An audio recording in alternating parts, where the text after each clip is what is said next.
Now to the latest developments in the war on Ukraine. The European Union has agreed to a partial ban on Russia oil imports. This ban immediately covers more than two-thirds of oil imports from Russia, which cuts a huge source of financing for military capabilities. That's not all. The EU also agreed to ban 90% of Russian oil imports by the end of the year. Ukrainian President Zelensky had urged Europeans to take a stand against Russia. Zelensky has just returned from his first trip to the war-torn east since the beginning of the invasion. He fired Kharkiv's security chief for not working to defend the city from the first days of the full-scale war. He has vowed to regain all of Ukraine's territory. A Stockton veteran is on an important mission to support troops in Ukraine. And we first introduced you to Richard Campos earlier this month as he was collecting donations. And we wanted to speak with him to find out what makes this mission important. So let's bring in ABC 10's Lena Howland. Lena, you talked to him while he was there? Yeah, that's right, Bria. I spoke with Richard Campos, a Stockton Marine Corps veteran, over Zoom while he was in a safe spot in Ukraine last week. The former San Joaquin County Sheriff's deputy of more than 30 years was there to fulfill a special request of Ukrainian soldiers, which he met back in March, that could ultimately help save lives.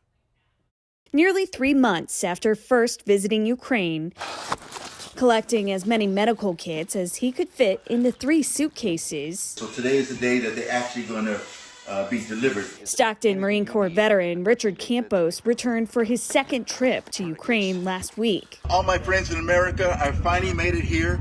There for the sole purpose of hand-delivering life-saving tourniquets to Ukrainian soldiers, a request they made on his first visit back in March. And the first thing they said to me is we need tourniquets because our frontline soldiers were bleeding out in the field. Thank you, my American friend. Able to donate around 100 kits to troops on the front lines, Campos says this was the least they could do. It was definitely heartfelt that we did this mission, being a soldier and helping other soldiers, especially soldiers of Ukraine, because we know what they're going through. If we're able to have one or a couple, and then we completed our mission. Documenting his journey through videos on social media, including meeting Ukrainian children, helping soldiers with unorthodox projects, Making nets, camel nets for the soldiers on the front line. all thanks to the help and safety of his Ukrainian host family.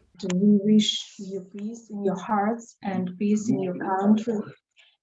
We are very grateful for you. Still, he says his humanitarian work doesn't end here, and he's already planning to go back. Let's help it. Let's keep going. Okay, this is not the finish. We can keep doing this. I checked in again with Campos last night, and he says he has made it back to Stockton safely. And a fun fact about him, if you missed our first report on him earlier this month, in addition to these 2 trips to Ukraine, he has also made more than 35 humanitarian trips to help in Iraq since 2003. Yeah, Lena kind of sounds like his life's mission. I think it really speaks to who he is, that he's not just collecting these and then sending them off, he's delivering them. So glad that we have someone like that in our community. Thank you.